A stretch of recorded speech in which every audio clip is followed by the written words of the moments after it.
ताज्या बातम्या पाहण्यासाठी धन्यवाद न्यूज चॅनलला सबस्क्राइब करा आणि बेल आयकॉनवर प्रेस करा।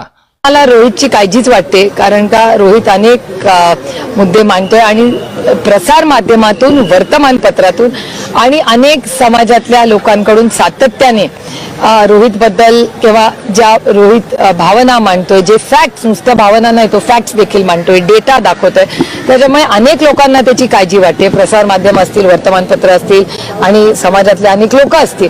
आणि अर्थातच मला असं वाटतं, मी महाराष्ट्र सरकारला विनंती करीन की आपण सगळ्यांनी ज्या पद्धतीने रोहित लढतोय त्याच्यामुळे रोहितला ही सिक्युरिटी द्यावी, त्याची सिक्युरिटी माननीय मुख्यमंत्र्यांनी रिव्ह्यू करावी, काय परिस्थिती आहे। कारण वर्तमानपत्र, समाजले अनेक घटक आणि चॅनल्सवर ह्याच्याबद्दल बोललं जातं, त्याच्यामुळे अर्थातच काळजी तर वाटणारच।